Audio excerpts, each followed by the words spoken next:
जिस घर में आती है वहाँ सास ससुर के सिवा 2 ननदें भी थी, लेकिन दोनों शादीशुदा।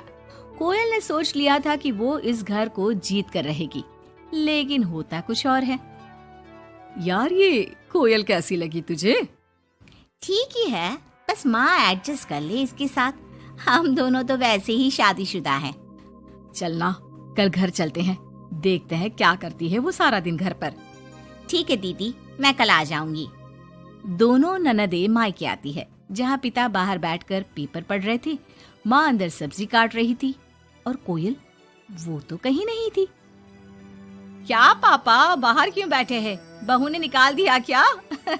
चलिए अंदर देखिए, कैसी लू सी चल रही है। चलिए तो। अरे नहीं नहीं, अंदर लाइट नहीं आ रही है, रोशनी भी कम है और हवा भी नहीं है। मैं तो कहता हूँ तुम दोनों भी जाकर चेयर यहीं लगा लो। क्या माँ, तुम क्यों काम कर रही हो? कहाँ है वो राजकुमारी? अरे सुबह से ही कोयल लगी है, मैंने अभी भेजा है जबरदस्ती कि जाओ जाकर लेट लो। पता नहीं क्यों इतना काम करती है। जब से आई है वक्त पर खाना पीना, वक्त पर दवाई, सब की जिम्मेदारी ले ली है उसने। वो तो हम भी कर रहे हैं ना माँ, अपने ससुराल में सभी को तो करना पड़ता है। उसमें वो नया क्या कर रही है? पापा के सफेद कपड़े कैसे पहले चमकते थे, अब देखो तो कितने मैले कुचैले लग रहे। कौन धोता है? धोती तो बहू ही है, लेकिन क्या करे बेचारी, मशीन ही खराब पड़ी है। सबके कपड़े हाथ से धोना, उसके भी तो मुलायम छोटे छोटे हाथ हैं। हाँ हाँ, और हम लोगों के हाथों में तो चक्का लगाए ना। अरे बस भी करो माँ। दोनों बहनें माँ बाप को काफी भड़काने की कोशिश करती, लेकिन कोई फायदा नहीं होता। पर कहते हैं ना, बेटी तो बेटी होती है उन लोगों के जाने के बाद। क्या बात है माँ जी, कोई आया था क्या? हाँ, वो तेरी दोनों ननदें आई थी।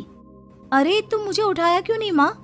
मैं भी मिल लेती ना दोनों दीदियों से। अरे ना बेटा, तभी तो तू सोने गई थी। मैंने उन लोगों को खाना बनाकर खिला दिया, चिंता ना कर। कोयल को सास की बात अच्छी लगती है। वो अंदर जाने लगती है कि सास उसे टोक देती है। बेटा, वो तेरे ससुर जी के कपड़े काफी मैले कुचैले लगते हैं, थोड़ा ठीक से धोया कर। हाँ जी माँ जी। कोयल सास को कुछ नहीं कहती, लेकिन रात में जब पति आता है तो कोयल उससे कहती है, सुनिए, पापा के घर के पहनने वाले कपड़े काफी पुराने हो गए हैं। मैंने कई बार उसे धोया, लेकिन उनमें चमक ही नहीं आती। अगर आप कुछ पैसे देते तो मैं पापा के लिए घर पहनने के लिए नए कपड़े लेकर आऊं। हाँ हाँ कोयल, क्यों नहीं, जरूर। अगले दिन कोयल खाना बनाकर बैठी ही होती है कि छोटी ननद आ जाती है।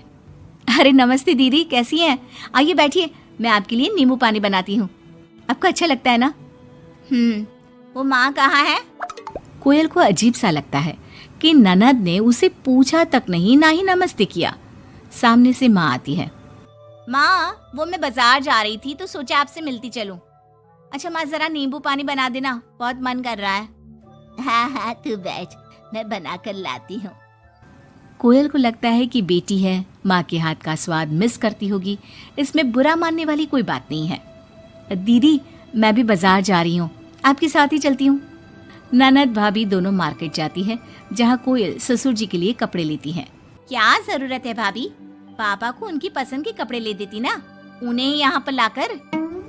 पर दीदी, पापा तो लुंगी ही पहनते हैं और एक ही डिजाइन की, तो इसमें पसंद नापसंद की क्या बात है? आपसे क्या बोलना। मार्केट में कोयल की किसी दुकानदार से बहस हो जाती है, लेकिन वो देखती है कि ननद उसका साथ देने के बजाय भीड़ का हिस्सा बनी खड़ी होती है, जैसे कि वो उसे जानती ही नहीं। कोयल घर आती है। अरे बेटा, क्या जरूरत थी नए कपड़ों की? पापा, मैंने ना आपके कपड़े धोने की काफी कोशिश की, लेकिन वो पुराने हो गए थे ना, इसलिए ऐसे मैले से लग रहे थे।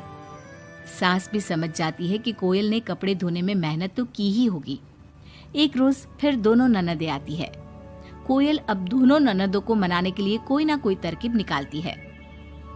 ये साड़ी दीदी को दे देती हूँ, मेरी नई साड़ी है, कम से कम साड़ी देखकर खुश हो जाएंगी। दीदी, ये साड़ी आप ले लीजिए।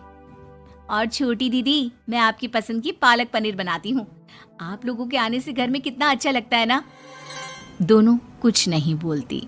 अब तो जब भी दोनों ननदें घर आती, कोयल के सास ससुर को भी भड़काकर चली जाती, जिसके बाद से ही दोनों का रवैया कोयल के लिए कुछ दिनों के लिए बदल जाता। पता है कोयल, मेरी छोटी बेटी सास को घर में एक काम करने नहीं देती, सारा दिन बिठा के खिलाती है। कम से कम तुझे मेरा साथ तो मिला है, क्यों? कोयल कुछ नहीं कहती, लेकिन अब वो थक चुकी थी। ससुराल के लोगों को प्यार से सम्मान से साथ बांधने की कोशिश कर करके, लेकिन ननदे वैसी की वैसी ही रही। अब कोयल ने सोच लिया कि वो ननदों से बात करेगी। जब बड़ी ननद घर पर फोन करती है, हेलो हेलो कोयल, माँ को फोन देना। सभी को फोन लगा लिया लेकिन कोई उठा ही नहीं रहा। ओह, तभी आपने मेरे फोन पर फोन किया दीदी, और वो भी सीधे माँ से बात करने के लिए। क्यों, मैं नहीं हूँ क्या? या मेरा हालचाल पूछने की आप लोगों को जरूरत ही नहीं है, या मुझसे मतलब ही नहीं है? क्यों? अरे नहीं नहीं, ऐसा नहीं है, वो वक्त ही नहीं मिलता ना घर के कामों को लेकर। दूसरी ननद से भी कोयल बात करती है, लेकिन वो भी वक्त और काम थकान का रोना रोने लगती है। कोयल को लगता है कि शायद उसकी ननदों से बात करके उससे सब सॉल्व कर लिया, लेकिन ऐसा होता नहीं है। ननदों का व्यवहार वैसा का वैसा ही रहता है, जिसके बाद कोयल भी कुछ ठान लेती है। एक रोज छोटी ननद घर आती है। कोयल भी उसे नमस्ते करके कमरे में चली जाती है। ना ही उसकी पसंद का खाना पूछती है और ना ही चाय। बड़ी ननद को भी कोयल फोन करना छोड़ देती है, और ना ही उन लोगों के स्टेटस चेक करती है, ना ही उन लोगों के आने पर हालचाल पूछती है। दोनों ननदों को कोयल का बदला रूप अच्छा तो नहीं लगता। क्या बात है कोयल भाभी, आपको हमारा यहाँ घर आना अच्छा नहीं लगता क्या? लेकिन हम भी क्या करें, मायका है, माँ बाप है, तो आएंगे तो सही ना। वो काम है थोड़ा, मैं अपने कमरे में जा रही हूँ। जो भाभी ननदों के आगे पीछे लगी रहती थी, उन लोगों के खाने पीने से लेकर हर बात का ख्याल रखती थी, उसका बदला रूप दोनों ननदों को अखरने लगता है। क्या बात है कोयल, अब हम लोगों से बात भी ज्यादा नहीं करती, ना ही फोन करती है।